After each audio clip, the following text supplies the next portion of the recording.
Shalom alaihim bisem Yeshua Hamasiah.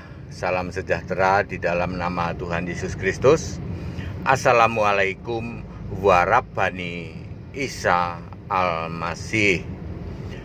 Saya Pendeta Henry Tandianta MBS. Kita Indonesia, kita Pancasila, toleransi harus, keberagaman wajib disyukuri. Wah, ini kalau udah mulai gini pasti mau jawab pertanyaan dari orang-orang Muslim ini, orang mu'alaf ini. Ya betul. Sekali lagi saya ingin mengatakan menjawab memakai kitab sendiri boleh dong. Boleh. Yang tidak boleh menjelekkan kitab lain, menjelekkan sesembahan umat lain, menjelekkan tokohnya, rasulnya, nabinya, kitabnya, itu nggak boleh ya. Nggak boleh menjelekkan ya. Tetapi menjawab memakai kitab sendiri boleh dong. Boleh. Oke. Soalnya ini pertanyaannya ini juga sudah sering ditanyakan. Saya ditanya begini, Yesus disunat, kenapa orang Kristen nggak disunat, Pak? Ya gitu ya, Pak Pendeta gitu ya. Ya kalau pertanyaan cuma begitu kurang nancep ya, atau kurang makjeleb begini. Sekarang saya rubah sedikit pertanyaannya ya. Yesus versus suami Khadijah, siapa yang disunat? Nah, ini kan makjeleb ya toh. Ya, kan orang-orang saudara-saudaraku dari umat mu'alaf selalu mengatakan Yesus itu disunat. Orang Kristen kenapa nggak disunat? Lalu saya ubah judulnya ya. Suami Khadijah disunat nggak? Kok Anda mengklaim sunat sebagai ya, menyatakan kebenaran boleh ya? Boleh, baik. Yesus versus suami Khadijah, mana yang disunat? Ya kalau mengklaim sih, mengklaim mah gampang, mengklaim ya, main klaim aja ya. Saya sedang mau on the way to Bandung ya, Bandung, the capital of West Java ya.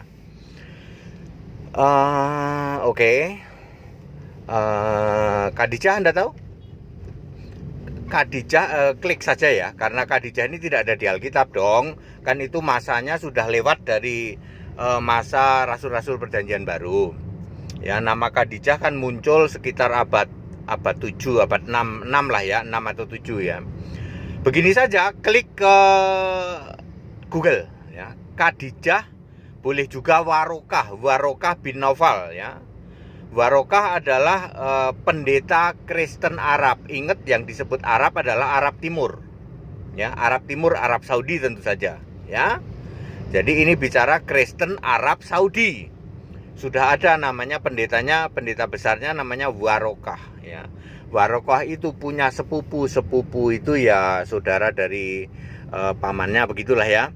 Sepupu tahulah ya. Warokah punya sepupu namanya Khadijah. Warokah ini seorang pendeta Kristen. Jadi Khadijah Kristen dong. Ya, Khadijah Kristen ya. Silahkan Anda bantah kalau bisa membuktikan Khadijah itu bukan Kristen. Waktu itu agama hanya ada dua, yaitu Yahudi dan Kristen. Ingat, catat baik-baik, agama hanya ada dua, Yahudi dan Kristen. Oke? Lalu Warokah Khadijah ini menikah. Pertanyaan sederhana, nikahnya secara Kristen apa secara Yahudi? Kan itu sepupunya aja pendeta ya, pasti menikah secara Kristen. Nah, Arab kan di luar Israel. Semua orang Kristen di luar Israel kan kagak sunat. Jadi siapa bisa membuktikan suaminya Khadijah sunat? Siapa bisa buktikan? Ayo, saudara-saudaraku para mu'alaf. Ya, siapa bisa membuktikan suaminya Khadijah disunat? Siapa bisa buktikan? Ya, sepanjang dulu saya itu nggak ada itu bukti, nggak ada dalil yang mengatakan suaminya Khadijah disunat. Ya, berarti nikahnya secara apa? Lebih mungkin secara Kristen daripada secara Yahudi. Loh, Pak, kalau suaminya tidak disunat, mengapa mengklaim? Sudahlah, saya nggak lanjutin. ya, nggak usah lanjutin. Itu membahas tentang suami Khadijah. Ya, mari kita bahas Yesus. Yesus kan disunat. Kenapa orang Kristen nggak disunat? Ya, Galatia 4 ayat 4. Setelah genap waktunya. Jadi yang menentukan itu Allah ya. Ya, udah genap nih waktunya, maka Yesus datang ke bumi. Harus apa, saudara-saudara? Harus takluk kepada Taurat. Jadi Yesus yang lahir ini harus takluk kepada Taurat. Maka Lukas 2 ayat 21, Yesus disunat. Kemudian ayat 21, 22 itu membayar pentahiran ya. Akekah, kalau orang sekarang istilahnya akekah. Di ayat 24 atau 25 begitu, yang bayar akekah burung merpati ya, sepasang burung merpati atau 2 tekukur atau sepasang burung merpati, sepasang tekukur 2 merpati ya. Jadi Yesus juga disunat, Yesus bayar akekah ya. Karena bukan orang kaya, bukan kambing akekahnya, burung ya. Clear sampai sini? Yesus melaksanakan semua atau tunduk atau takluk kepada Taurat. Makanya disunat ya. Terus kenapa orang Kristen nggak disunat? Lah ini dia. Karena Yesus sudah mengatakan ya bahwa aku menggenapi ya. Yesus mati di salib itu menggenapi Taurat di dalam Matius. Ya, di dalam Matius berapa itu ya? Matius tentang hukum Taurat itu ya. Ya. Yesus menggenapi hukum Taurat, maka berapa itu namanya, Efesus betul ya, betul, Efesus 2 ayat 15, Paulus mengatakan dengan matinya sebagai manusia, yaitu Yesus sebagai manusia. Jadi yang mati Yesus sebagai manusia telah membatalkan apa, saudara? Membatalkan hukum Taurat dengan segala perintah dan ketentuannya. Ini yang tidak pernah disadari. Taurat itu ada 2 Pak ya, ada perintah dan ketentuannya, ada cuman perintah doang, nggak pakai ketentuan. Sunat misalnya, sunat itu perintah dan ketentuan. Ada perintah sunat ya, ada kan perintah sunat itu di dalam waktu Abraham itu ya, juga diulang lagi nanti di kitab yang lain ya. Sunat itu ada perintahnya, ada ketentuannya. Ketentuannya umurnya 8 hari, yang dipotong ujung. Lah kalau nggak ada ketentuan, nanti yang dipotong pangkalnya gimana? Ya wanita-wanita menjerit gitu. Itu Tuhan itu nggak adil, kenapa dipotongnya pangkal? Ya. Semua yang ada apa? Perintah dan ketentuan batal. Contoh halal haram. Halal haram itu ada perintah, ada ketentuan. Binatang ini yang haram, yang berkuku belah, yang memamah biak ya. Jadi ada perintah halal haram, ada ketentuannya, batal. Contoh lain misalnya mati dipocong ya, itu juga batal karena di situ ada ketentuan, harus pakai kain, harus kayak rempah-rempahnya begini, terus nanti ada aturannya lah, ada perintah dan ada ketentuannya, batal. Yang cuman perintah doang, nggak ada ketentuannya, kasihi sesama ya, hormati orang tua, itu nggak dirinci itu. Kalau hormati orang tua, kamu harus jalan mundur, nggak ada itu. Artinya itu hanya perintah tidak batal. Yang batal perintah dan ketentuannya ya. Apa ya, commandment and ordinary ya.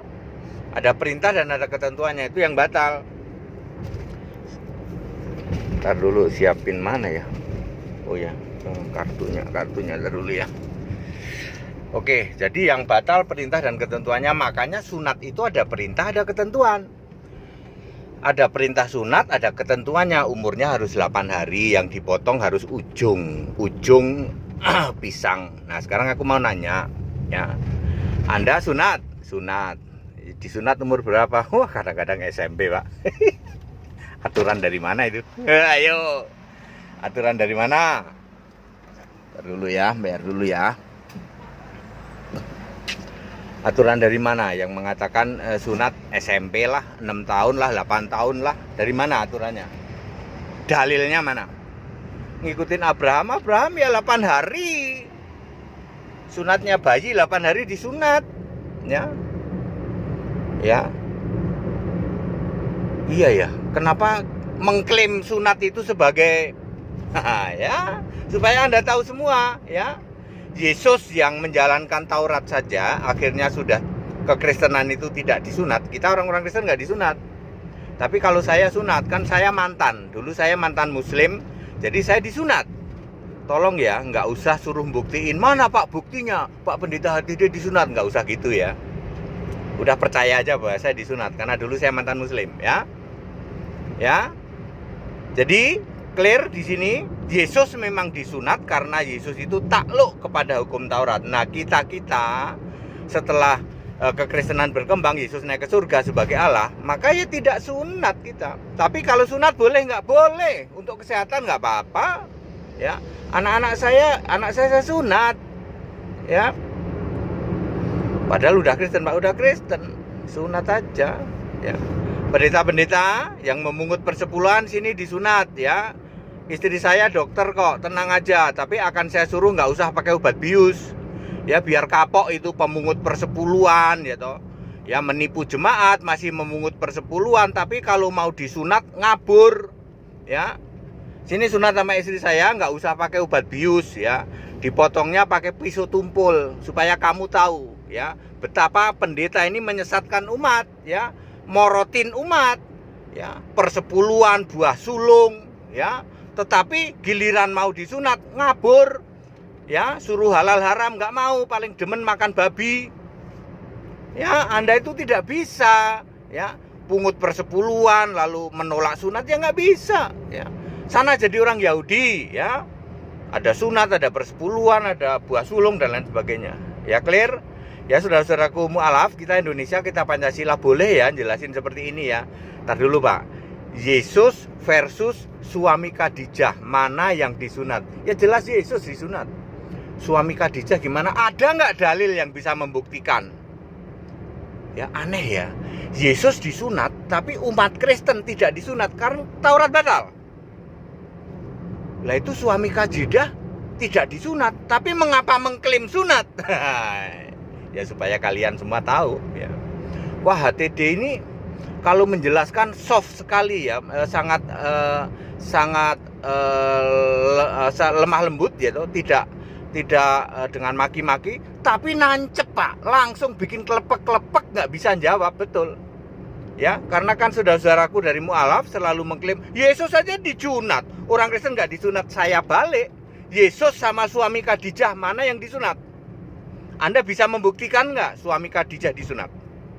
Nggak ada dalil. Dari dulu saya sudah tahu, 30 tahun yang lalu, mungkin 40 tahun yang lalu, ketika saya masih remaja, ya toh. Ketika masih remaja, ya, saya sudah tahu tidak ada dalil suami Khadijah disunat. Tapi anehnya mengklaim sunat sebagai dalilnya. Ya.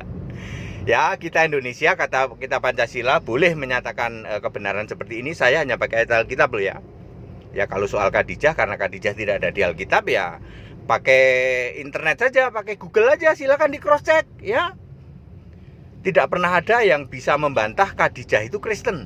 Karena sudah sekitar abad 6, ada abad 7, dan lokasinya sudah di Arab Saudi, ya. Itu berarti sudah jazirah di situ, Arab Timur, ya. Berarti kekristenan tidak sunat di situ. Tidak, karena Paulus juga mengajar ke orang Arab, Galatia 1 ayat 17, 3 tahun lagi.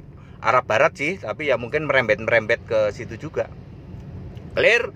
Kita Indonesia, kita Pancasila, toleransi harus, keberagaman wajib disyukuri, bersahabat dengan beda iman bisa. Kalau toh dalam kehidupan sehari-hari kita mendapati kenyataan, loh kok keimanan kita tidak sama, ya nggak apa-apa, toh kita bisa hidup bersama-sama. Ayo saling menghargai, saling toleransi, saling menghormati, jangan hujat, jangan caci maki. Segala hormat kemuliaan untuk Yesus Kristus, satu-satunya Allah yang benar, Allah segala masa sebelum segala abad, sekarang sampai selama-lamanya. Kepada saudara-saudaraku umat dari Nasrani, ya, yang sudah bosen dengan gatal kutu tiga tunggal ngaku satu, udah bosen Pak, Allah kok tritunggal dari dulu, nggak move on nggak, ya, ayo gabung ke gereja Alkitab Allah Esa. Di tempat kami nggak ada persepuluhan Pak. Ya walaupun pendetanya saya ini disunat, tapi kami nggak memungut persepuluhan Pak, nggak memungut buah sulung.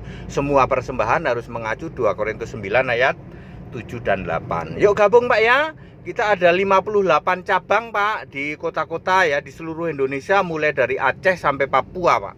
Ya. Baik, tetap bersama saya Pendeta Henry Tandianta MPS. Haleluya. Amin.